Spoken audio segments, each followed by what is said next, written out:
to resources that they need to feel safe and healthy. And even when vaccines first arrived in our city almost 3 months ago, we didn't lose sight of this important mission. In fact, we doubled our efforts by accelerating our efforts to push vaccines to residents that need them most, and that work continues. Among those residents are undoubtedly Chicagoans aged 65 and older. As I said on Friday, here in Chicago, we have 250,000 seniors who have yet to get their first dose.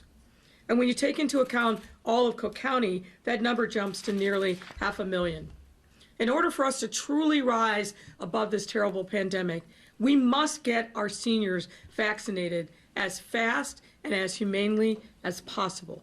No shortcuts there. It's essential to us to be able to move forward.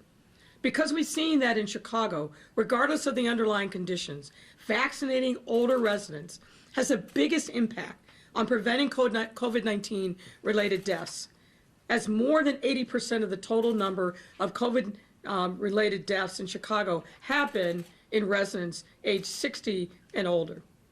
And to date, 1 in 3 Chicagoans aged 65 and older have received at least their first dose. This is great progress, but it's not enough. And we won't stop until we reach a much loftier goal, which is of getting every single one of our seniors fully vaccinated. That's why we've come together today to announce that starting this Thursday at 8:30 a.m., again, this Thursday at 8:30 a.m., Illinoisans aged 65 and older will be able to schedule an appointment to get vaccinated at the United Center vaccine site, which will begin to administer vaccines on March 10th. So this Thursday at 8:30 a.m., a very important date to mark on your calendar.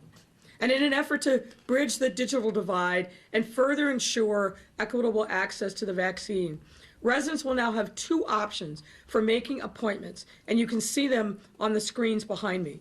One is online, and the other is through a multilingual call center. To register online, please visit ZocDoc, that's ZocDoc.com/vaccine. That's ZocDoc.com/vaccine. And to register by phone, please call 312-746-4835. That's 312-746-3835. Again, that registration is for seniors via phone or online, and it will begin this Thursday at 8:30 a.m. And we encourage those who have access to the site to go there first and save the phone number for those who may not have access to a computer or some other kind of digital device. Folks, this is an all call to seniors, their family members, or anyone else in the seniors network and support system to get them signed up for these appointments before they are taken. So Thursday, 8:30 a.m., 2 methods, ZocDoc.com/vaccine or call 312-746-4835. Let me once again stress that our only way to fully recover from this pandemic is getting seniors vaccinated as soon as possible. So our residents aged 65 and older, please don't delay in receiving this life-saving vaccine. And to the loved ones of our residents aged 65 and older, please make every effort to help them get signed up for a vaccine appointment, either online or over the phone, and to help them get to the United Center when it's time for their appointment, or we will provide transportation options for them. We must do everything in our power to support our seniors. So let's get them their appointments and let's get them vaccinated. In addition to opening appointments for seniors this Thursday, the city will also host special vaccine events. The city will also host special vaccine events for seniors across 10 of our communities beginning March 5th and March 14th, which we will provide further details on in the coming days. And starting March 4th, the city will also partner with the Chicago Fire Department to vaccinate homebound seniors enrolled through our Smart 911 and their caretakers. So there are lots of efforts happening in the month of March to make sure that our seniors have access to the vaccine. And March is our senior month. It's SOS, support our seniors. These efforts showcase the endlessly positive impact that come from leaders at all levels of government and from departments of all kinds coming together to provide for our most vulnerable residents' needs. It's in that same spirit of collaboration that I would also like to announce another effort that was made possible by each and every one of our residents working together and doing their part to slow this and stop the spread of COVID-19. Today, I am joined by BACP Commissioner Rosa Escarano to announce that we are further easing COVID-19 regulations on Chicago businesses. Effective immediately, indoor capacity at bars, restaurants, and other businesses can increase to the lesser of 50% or 50 people per space. Bars and restaurants can now remain open until 1 a.m. And alcohol sales from liquor stores and other establishments can continue until 11 p.m. That's instead of the 9 p.m. cutoff currently. And indoor fitness class sizes can increase to 20 people. This progress can be attributed to the sustained effort that we have been seeing across all of our reopening metrics because people are still adhering to the public health guidance. It makes all the difference in the world. Dr. Arwady and Commissioner Escarano will speak about these efforts in more detail shortly. And it's a reminder for businesses and residents to keep wearing your face coverings, washing your hands frequently, socially distancing, and to follow all the other public health guidance so we can keep making progress and moving forward in our journey to recover from the pandemic and heal. Each of today's announcements were made possible by the work of countless government and healthcare workers, businesses, community leaders, and of course you, everyday residents. Thanks to your efforts, we are one step closer to putting this pandemic in our rearview mirror. And with that, I will turn it over to Dr. Arwady.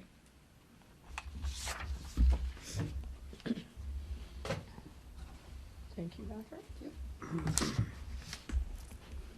Thank you, Mayor.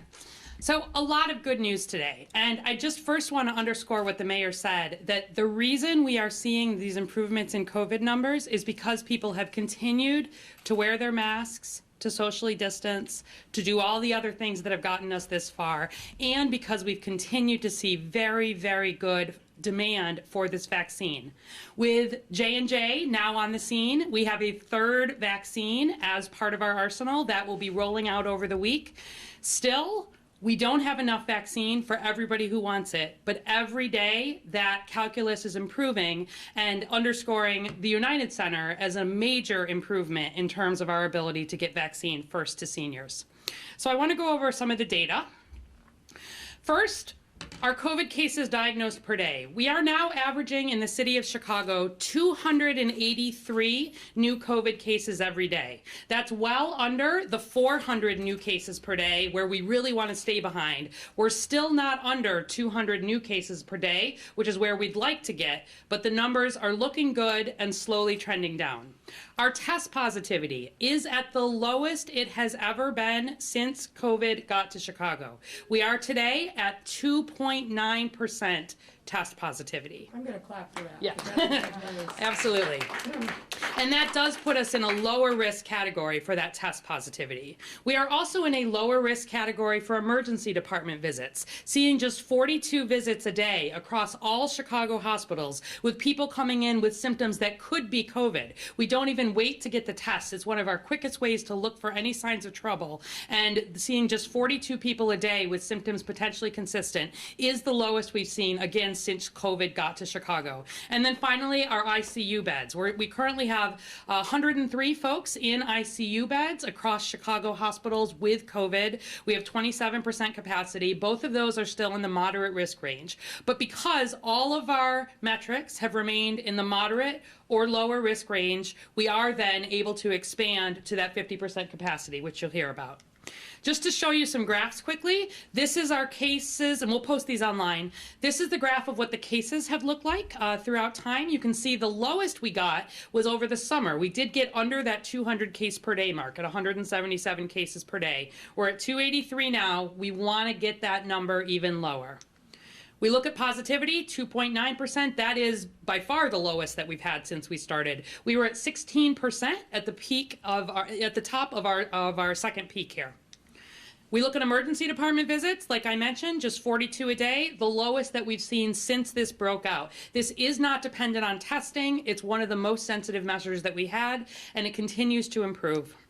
And then finally, our ICU beds. You can see we're at 103 per day. Over the summer there, we were under 80, so we still have a little ways to go. Similarly, our deaths, we're currently averaging 5 to 6 Chicago deaths per day from COVID-19, really equally across all of our race ethnicity groups, consistent with the population breakdown. And still watching this, but things are heading the right way.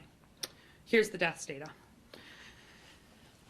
Related to vaccines, we've now administered more than 630,000 COVID vaccines here in the city of Chicago, more than 520,000 just to Chicago residents. 1 in 8 Chicago residents has gotten at least that first dose of vaccine, 1 in 3 Chicago residents over 65. As you may recall, we set both vaccine efficacy and equity goals here in the city. Every week we have met these goals. We set a goal of pushing out at least 95% of our vaccine every week. Last week, 98% of our doses were pushed out to providers. Where we hold a little bit back, it's to make sure we can meet second doses on time for everybody across the city. Our other vaccine efficiency goal is vaccine getting into arms. We set a goal that at least 85% of all of the vaccine that we get here in Chicago is in arms and reported 7 days later.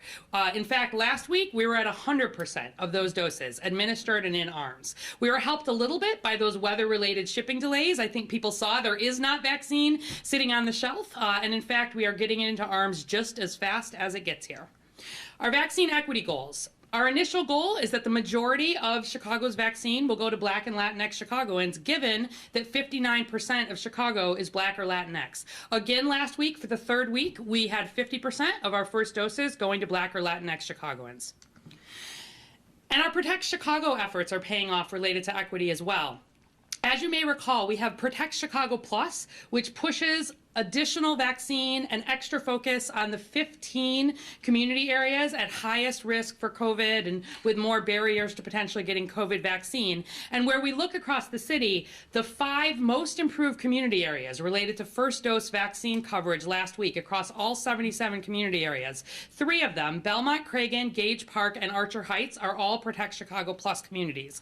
I'll also note that Hermosa, although it is not one of the Protect Chicago Plus communities, it is in our higher risk area related to our COVID vulnerability index. And so as a reminder, it's not just that we push vaccine to these 15 communities. We start where we're thinking about bringing senior vaccines, where we think about bringing strike teams. We work backwards, really, for those kinds of efforts, and really pleased to see those improvements in the parts of the city where that's most needed. And then I'll refer you to the website, chi.gov/COVIDvax, for more data. But you can see on the maps here, we've got some of our hardest hit parts of Chicago now in those darkest blue, where we've got the most vaccines going to the areas where they're most needed. We still have a ways to go, don't get me wrong, but I couldn't be more pleased with the progress that we are seeing.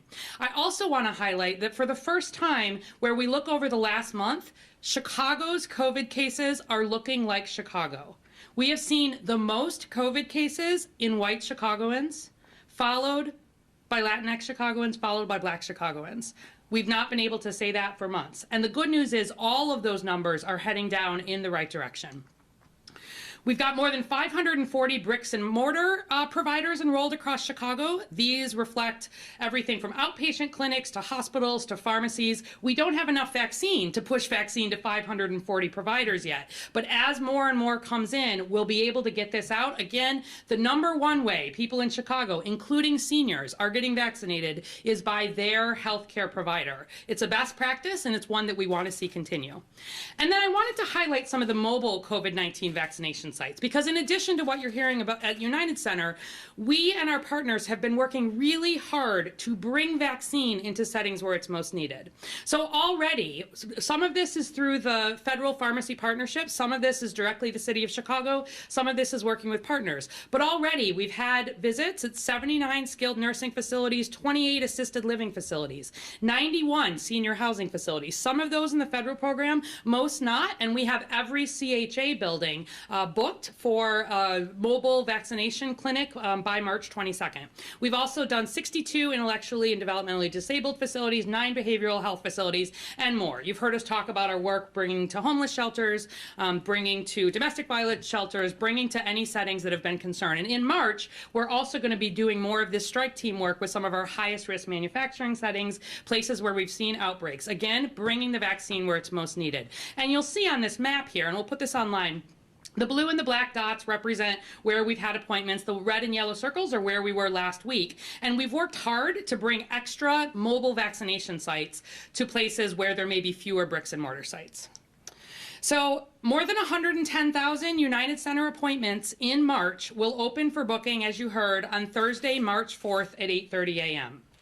Those appointments will initially only be available for seniors age 65 and older. So you cannot sign up for this today. You cannot call this number today. You cannot register today. Starting Thursday at 8:30 a.m., please go online, sign up for a vaccine if you're over 65.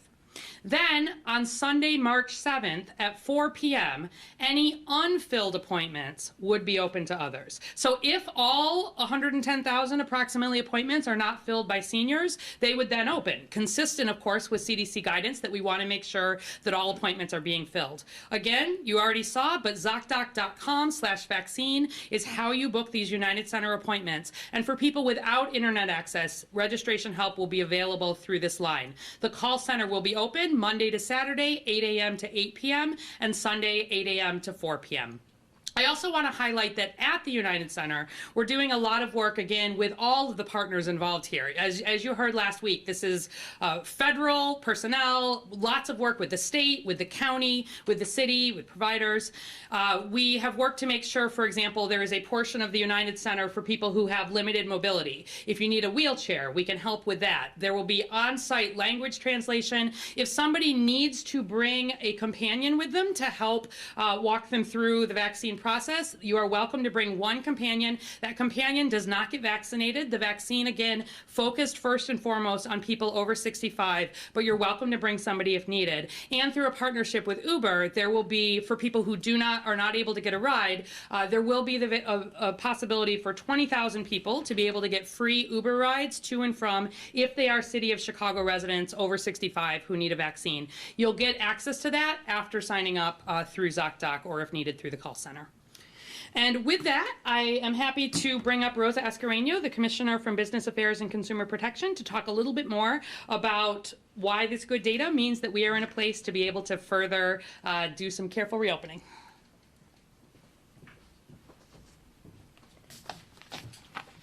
Thank you, Doctor. Good afternoon. My name is Rosa Escarano. I'm the Commissioner for the Department of Business Affairs and Consumer Protection.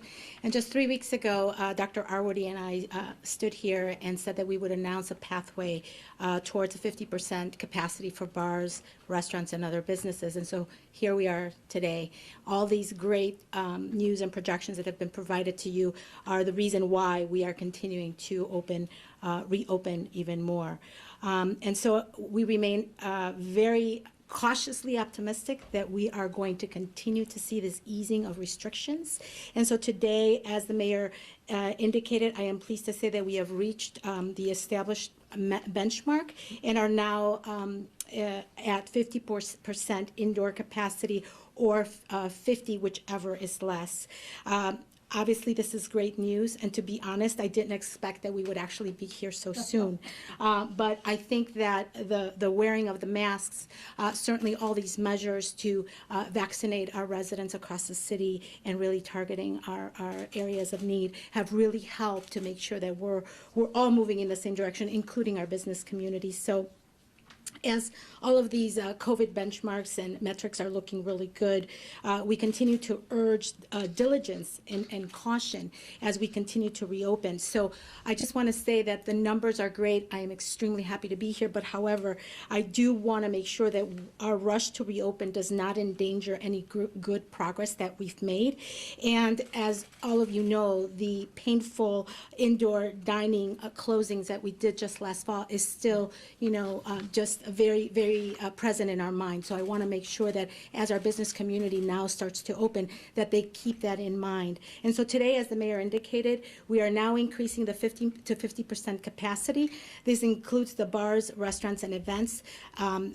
Again, making sure that they limit to no more than 50 people per room or per space.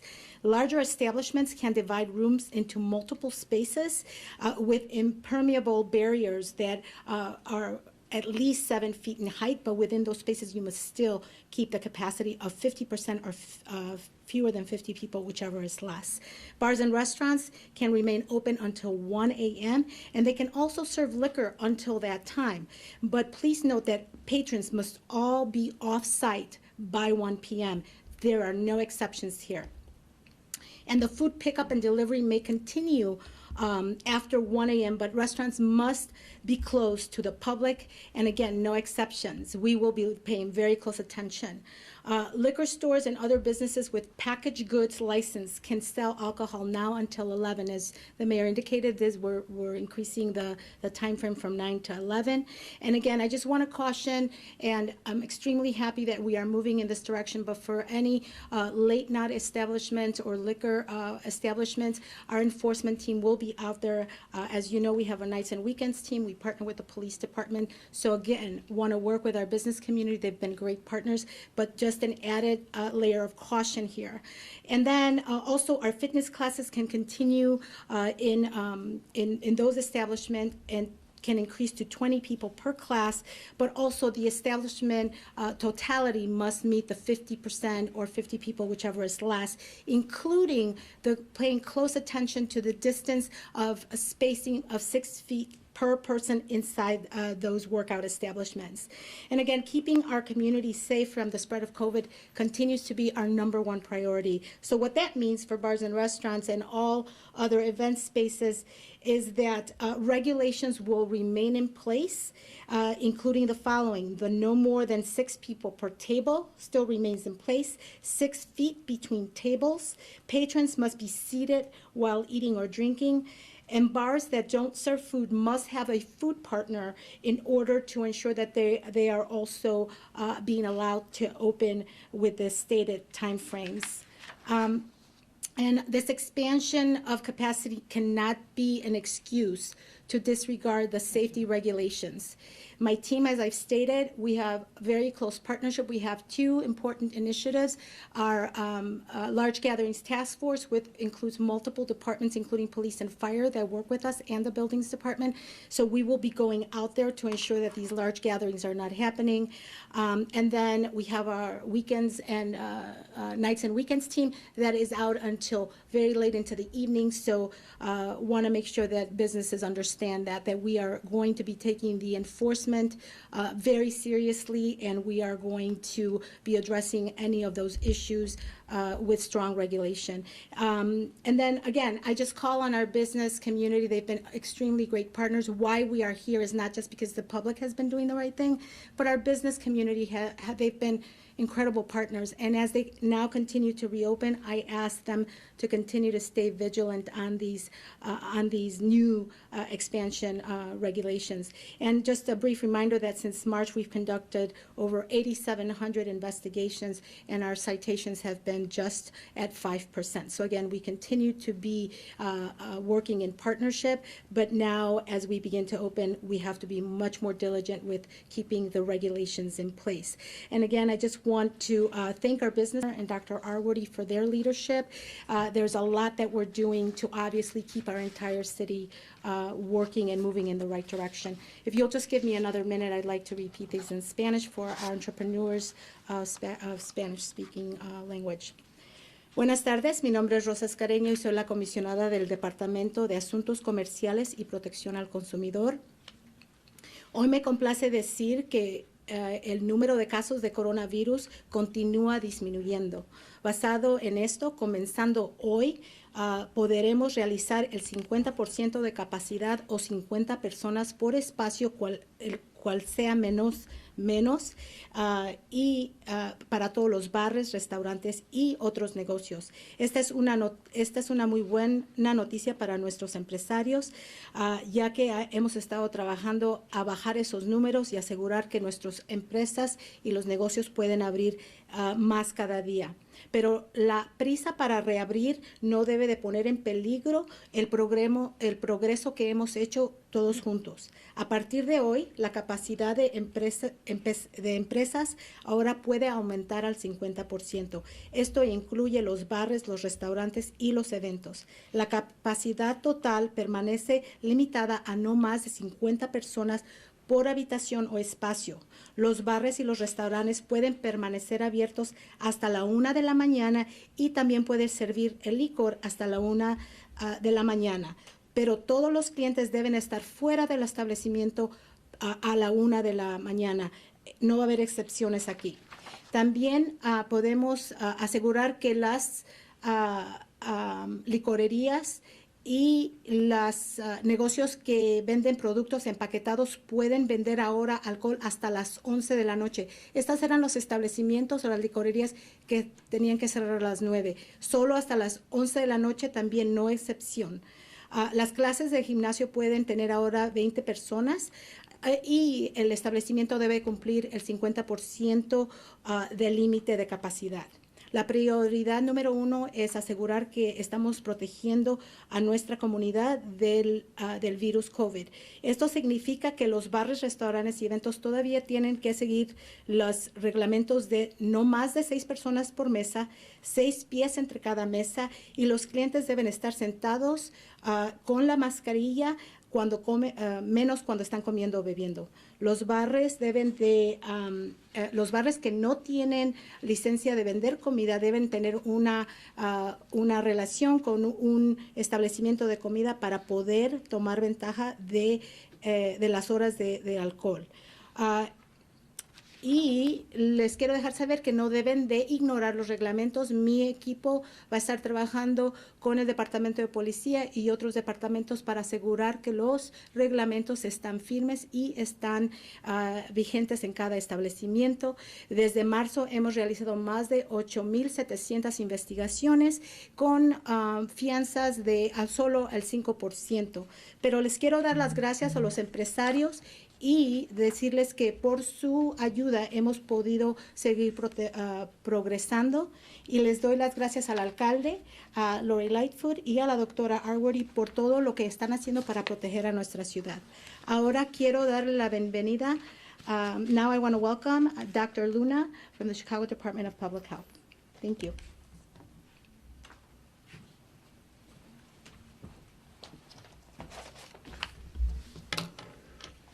Muy buenas tardes a todos. Nos hemos reunido para compartir excelentes noticias. A partir del jueves 4 de marzo a las 8:30 a.m., los adultos mayores de 65 años podrán programar su primera cita para la vacunación del COVID-19 en el sitio de vacunación de United Center, que comenzará a administrar las vacunas el 9 de marzo. Desde este periodo de citas exclusivos para personas mayores, todos los residentes de Chicago elegibles bajo la fase 1A están suscritos o pueden suscribirse para recibir sus citas, y pueden programar citas el domingo 7 de marzo desde las 4 p.m. El sitio de United Center tendrá la capacidad de administrar 6,000 dosis por día. Es un centro de vacunación masiva. Y todas las dosis serán proporcionadas directamente por el gobierno federal y no se tomarán de las asignaciones estatales y municipales. Eso es excelente noticia. La vacuna se ofrecerá sin costo. Y no se requiere seguro médico ni se solicitará en el centro de vacunación de la comunidad algún tipo de documentación que ponga en riesgo a ninguna de nuestras comunidades vulnerables, como nuestros indocumentados nuestros miembros sin aseguranza, nuestros miembros sin hogar. Tampoco se requiere documentación del estado migratorio, como ya les mencioné. Los residentes de Chicago tienen dos opciones para programar sus citas. Lo pueden hacer vía electrónica y a través de llamadas. Para registrarse en línea, visite ZocDoc, Z-O-C, D de dedo, oc.com/inclinada. Vacuna, en inglés, vaccine, V-A-C-C, I de puntito o I latina, N-E. Y ahí puede conseguir bajar la aplicación electrónica y suscribirse a sus vacunaciones. Se prevé que el sitio web maneje un volumen mucho mayor de solicitudes de citas. ZocDoc mostrará la disponibilidad de citas en tiempo real y los residentes elegibles podrán seleccionar una fecha y hora para reservar su cita en línea. Se requerirá la fecha de nacimiento para reservar cita para confirmar la elegibilidad de la vacuna en este momento. Para registrarse por teléfono, por favor, tome nota. Llame al 312-746-4835. Para poder ayudar a cerrar la brecha digital, habrá un centro de llamadas multilingüe disponible para ayudar a las personas mayores a programar una cita. Este centro de llamadas estará disponible a partir de las 8:30 a.m. el jueves y luego de 8 a.m. a 8 p.m. todos los días. Dada la alta demanda anticipada de citas, los residentes pueden usar el sitio web para reservar sus citas en línea. Si bien el sitio de llamada tiene 200 empleados, es muy probable que aquellos que necesiten usar el centro de llamada experimenten un tiempo de espera. Por favor, sean pacientes porque está ocurriendo y son muy buenas noticias. El sitio operará los 7 días de la semana durante 8 semanas bajo el programa piloto de vacunación del gobierno federal y se asignarán más de 100,000 dosis para la operación. La instalación será administrada por la Agencia Federal para el Manejo de Emergencias, con el apoyo del Departamento de Defensa del Estado de Illinois y también del Estado Cook y la ciudad de Chicago. Vacunar a nuestros adultos mayores lo más rápido posible y es fundamental para nuestra capacidad de superar la pandemia como ciudad y como Estado, como bien lo dijo nuestra alcaldesa, Lori Lightfoot. Este sitio de United Center aumentará significativamente la capacidad de vacunar a los habitantes más vulnerables de Chicago y garantizará aún más el acceso equitativo a las vacunas. Tenemos también más buenas noticias.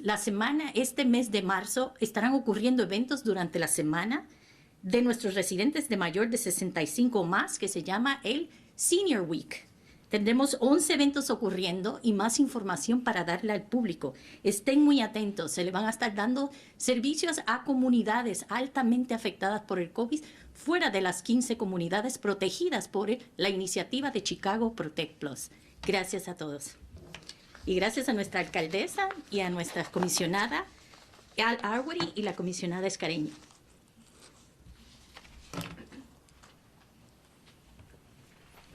I think Dr. Lerner said that she would answer all your questions. Can we just clarify, first of all, and I have several questions from others, not just mine. Yes, understood. But just to clarify a couple of things. We're going to start March 5th rather than the 10th. Is that correct? We're going to start with the registrations. I think Thursday is March 5th, or Thursday's March 5th? Thursday's March 4th. Thursday's March 4th. Oh, So Thursday morning, 8:30 is when the appointment portal will open. But the shots in the arms begins when? March 10th, Still on March 10th. yes. 110,000 people for the total. Do you envision United Center open for a finite time? Is it 8 weeks, or do you think? Yeah, I think it's about 8 weeks. And if And it's- again, keep in mind, it's going to be in parking lots, not in the Right. physical center itself. It's going to look kind of like a little bit of a tent for walk-ups, but also we're going to accommodate drive-through as well. 110,000 people you hope to reach during those 8 weeks. If Dr. Arwady went over this a little bit, but if you could explain it again about, okay, so seniors don't, not enough seniors, but you've got shots to give. How about other people? What should they do besides the seniors? Yeah, the registration exclusively for seniors will start on Thursday morning at 8:30. That will close at 4 p.m. on Sunday. And our hope is that 110 of those, 10,000 of those slots, given that we've got about 250,000 seniors to get vaccinated, that those will be taken by seniors 65 and older. In the event that that's not the case, then the appointment portal will open for others. After Sunday? Correct. And will that just stay open, or is that going to be just? Well, there's 110 slots, so 110,000 slots. And then when people don't show up, might people just sort of be hanging outside the United Center? Well, our hope is that people will actually keep their appointments. It's going to be difficult if people don't show up to be able to transfer that, but maybe I'll let Dr. Arwady go into the finer details of that. But our goal is get people signed up, have all sorts of opportunities for them to be transported to the site in the event that they don't have their own transportation. So we're going to be following up with folks. We want to make sure that we make full utilization of this really important contribution that the federal government has brought to us that's separate and apart from our normal vaccine allocation. We're one of few locations across the country, so we want to make sure we take full advantage of it. Dr. Arwady. Sure. Thanks. I would just highlight those 110,000 appointments are really what we expect to have available in the month of March, really in the first 3 weeks that the site is operating. Because we're using Pfizer vaccine at this site, we think about people needing to get that second dose 3 weeks later. So the idea is we'll do 3 weeks of appointments, open that whole block up right at the beginning. So that whole first 3 week block opens up again, open first for seniors, and then if they don't fill, it would open more broadly than that. We'll do the 3 weeks first dose, we'll do the 3 week second dose, and then we'll be moving on from there. We're hopeful that there will be even more vaccine really by that point, and our focus was to really make sure, again, we can get seniors covered in the month of March. And then will the United Center also be able to be available to everyone under the state's 1B? Even though the county and the city hasn't been able to do that yet. Yeah, so let me address that. So that really has to do with whether the appointments fill. So the idea is, of course, everybody wants to make sure that every appointment gets used. And we do have lots of plans related to wait lists. One of the reasons we like ZocDoc is that you're able to very quickly repost appointments if there are people who don't show up for appointments. There's also the ability to confirm appointments and make sure that people are still needing them. And one of the reasons that we're not starting people signing up until Thursday is that we have a lot of these other efforts happening for seniors. So the idea is we're still really on track to be able to move ahead in Chicago. Our plan is to move ahead likely at the end of March, as we have been planning. We may be able to move sooner than that. It depends on what our vaccine supply is like and how things move from there. So the idea is we start Thursday, Friday, Saturday, Sunday, 110,000 appointments available. Only open to people over 65 who live anywhere in Illinois. If those 110,000 appointments don't fill, great. We would then open them up to people who are in that 1B plus category. How on ZocDoc are you able to prove someone is at least 65 years old? So people do need to put in their date of birth. As a reminder, we are keeping track of people's vaccine records at the state registry level, and particularly where we think about, down the line potentially needing to show that your proof of vaccination for various reasons. Date of birth is one of the things that we always collect, and that will be one of the things that is screened for as people are signing up. WBZ is also asking, are you doing outreach to seniors who don't have savvy children who can help them? Yes. Can you give an example? Sure. So again, this has been coming together fairly quickly, and we wanted to make sure the details were there, but we'll be working closely with the aldermen, with all of our community groups, with faith leaders. One of the reasons we really wanted to keep that appointment time open through Sunday was that offering, if the appointments are not all filled by then, really thinking about that weekend time when religious groups may be gathering and encouraging them to also think about ways to help get their seniors signed up. We are doing a a lot of matching related to where there are volunteers and people who may have the possibility to sign up. But one of the reasons we're talking about this before the ability actually is there to sign up is that we really want to get this news out, that Thursday morning, 8:30 a.m. is when this opens. And if you know somebody, if you have a neighbor, if you have an aunt, if you have someone, who's over 65 who hasn't been vaccinated, please do that outreach right now and say, can I help you make that appointment starting on Thursday? That'd be great. Health News Illinois is asking, does Chicago have the authority to delay second doses? If so, given increasing evidence of the effectiveness of one shot of Pfizer coupled with increasing concern over variants, is doing so something the city is considering? So the city of Chicago absolutely has and will continue to follow the FDA and the CDC guidance and authorizations on all things related to vaccine. These trials, as you know, were done for both the Pfizer and the Moderna as 2-dose vaccine trials.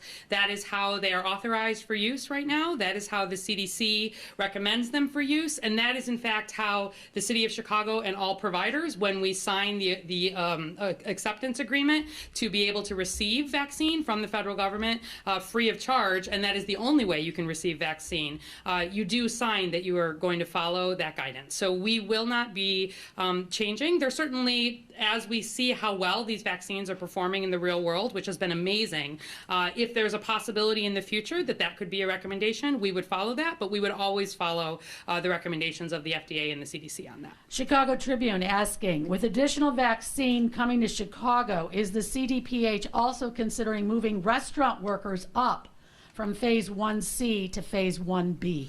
So we still have, as you've heard us say, about 500,000 people still to get done in that existing phase 1B. And about half of them, even just here in Chicago, are people over 65. Look, our goal is to get these highest risk individuals in terms of hospitalizations and death and these highest risk settings vaccinated. I think the numbers in a lot of ways really speak for themselves. The fact that we've been doing, I think, quite a good job of pushing vaccine to the settings where it is most needed is a big part of why we are seeing real improvements in some of the areas that have most driven this. So the restaurant workers are in 1C, and one of our decisions around perhaps not even doing a 1B plus. We'll see where we are a little bit. But in terms of opening things up, we want to make sure that there is access for other essential workers. And again, we've been estimating that that would come starting approximately March 29th, that last Monday in March. We'll make adjustments to that, as we always have, as we see how vaccine doses come in. But honestly, the way they've been coming in is about how I've expected them to come in. March is going to look a lot better than February did related to vaccine. And I think April's going to look a lot better than March. So the numbers keep going up, but at this point, we are not changing any of the eligibility criteria. Marianne, let's do one more from you on that card. I've got like from other people, so they're not just my questions. Can we do the room as opposed to people who don't come? Go for it. Go ahead, Craig. Mayor, on restaurants, if we could, we're hearing from some restaurant owners that are saying, great, we appreciate moving towards 50%, but if we're a larger room and we can still only have 50 people, it really isn't doing anything to help them. Is there any possibility of moving to larger numbers so that they can actually make a little bit more money? Here's what I say about that. We certainly understand and are in regular conversation with the restaurant industry through their trade association, but also through individual restaurateurs. And what I consistently say to them is this: I understand there's a great desire to essentially open back up as fully as possible. I get that. This has been a horrendous year for restaurants and bars. But what I also know is I've watched very carefully what's happened in other parts of the country where they've opened up very quickly with very high percentages, and what happened almost every single time? They had to close. I want Chicago restaurants and bars to stay open, period. And so we are taking a much more cautious approach. I know that that doesn't sit well with some folks, but I'd rather be slow and steady and continue to be open than throw open the gates to appease a certain segment and then see our cases explode, see our percent positivity explode, and then have to shut it down for a third time. I don't want to do that. Any potential movement for sports fans and sports, any update on that?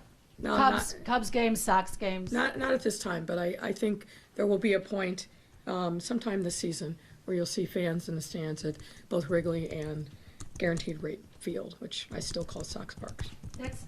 You know, there are people going already in New York. You can't tell folks that maybe you'd be there in April or May? What I've said before is that we're in discussions with both of the sports teams.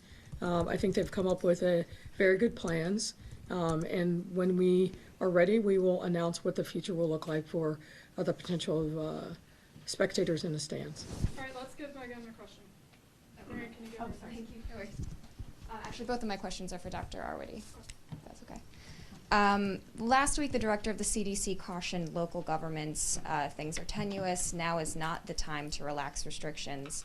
Curious your thoughts on that. Do you have fears of a backslide? Obviously, she's cautioning about that. Yeah, so, I was on a call with the director of the CDC over the weekend. Certainly, we are pleased to see the CDC playing a more vocal role in terms of giving guidance across the country.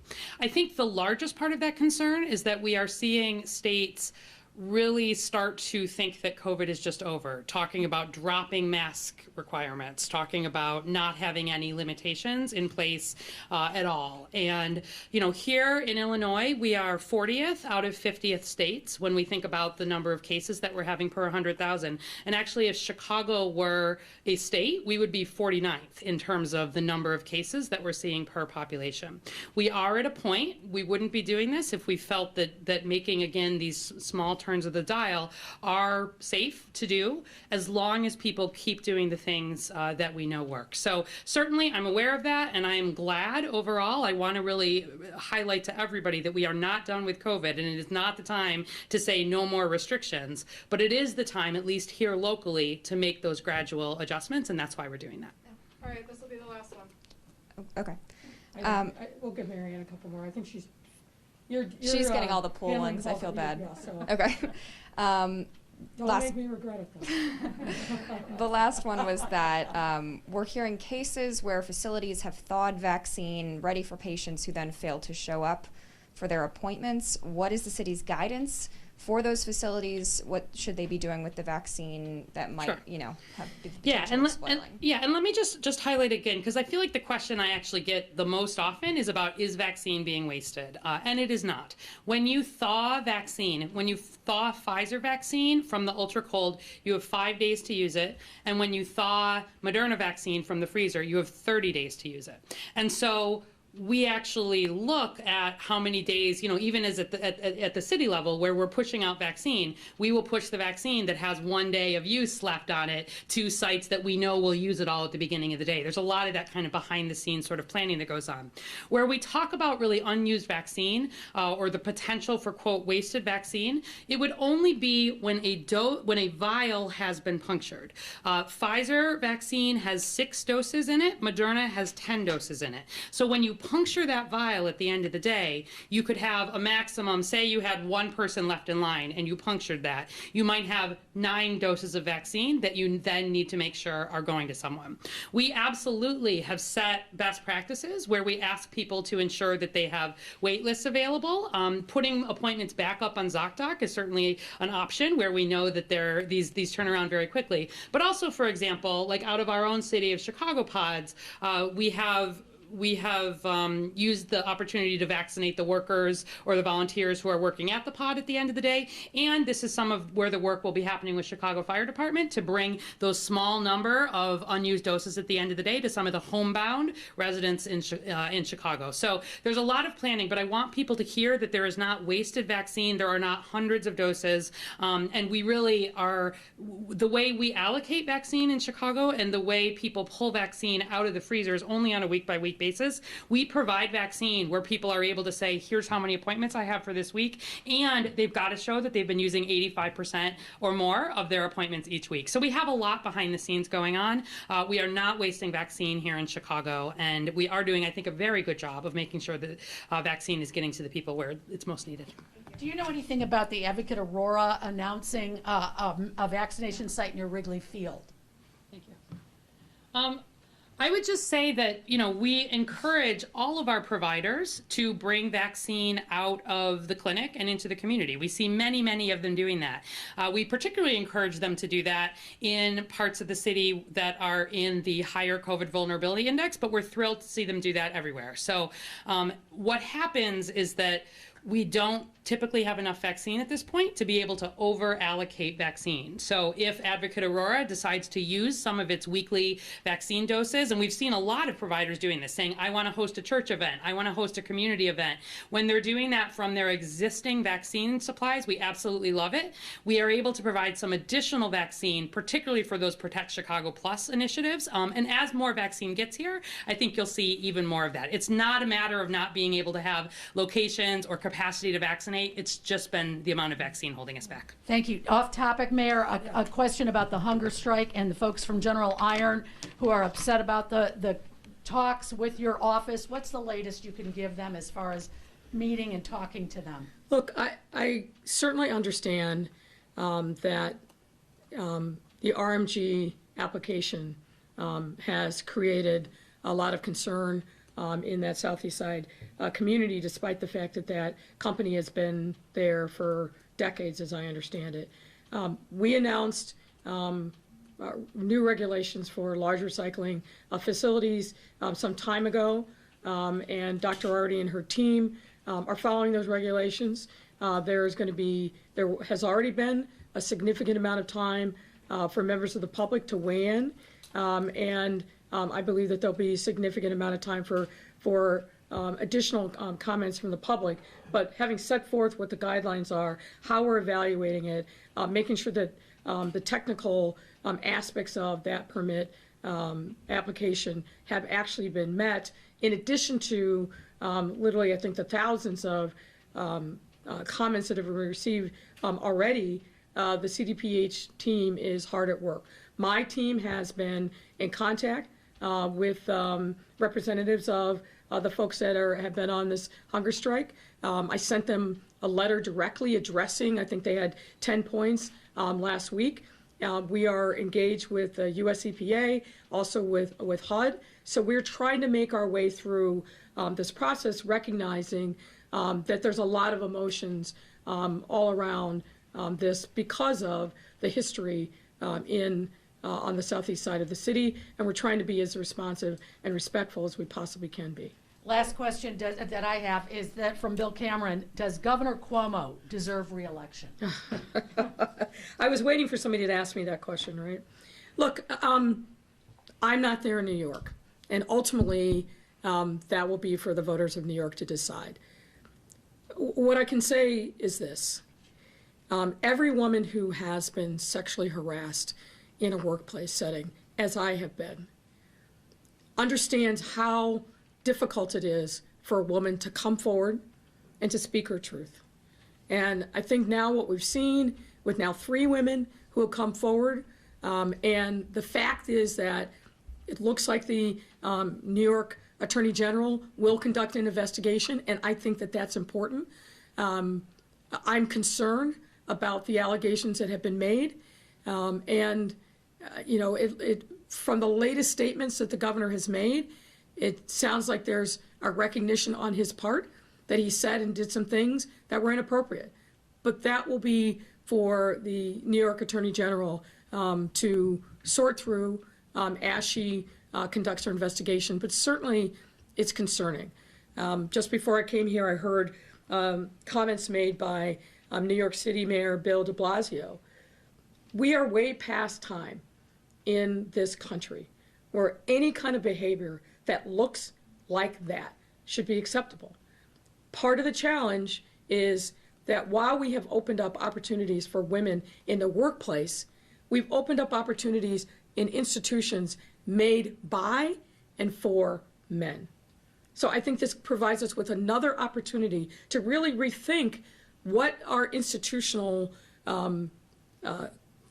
culture and structures are, because women live a different life in this country than men do. And I don't want to make an overgeneralization, but I think it holds true. And no woman should have to worry about going into her workplace to do anything other than do a good job. And doing a good job shouldn't be measured by her perceived beauty or lack thereof by a man in the workplace, and certainly not by somebody who holds the kind of power that a governor does or any kind of supervisor. Young women, women in the workplace, should just be able to go and do their job and not have to worry about being put into the kind of uncomfortable circumstances that way too many women, and myself included, have experienced in the workplace. It just shouldn't happen. And this is, I think, a powerful lesson on a very public and national, if not international platform, that sexual harassment cannot be tolerated in the workplace by anyone.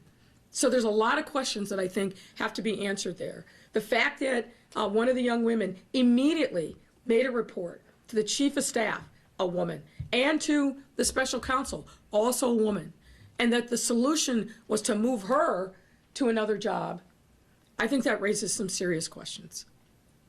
Thank you. Thank you. Thank you. Thanks, guys. Dr. Arwady, is there any travel order states this week?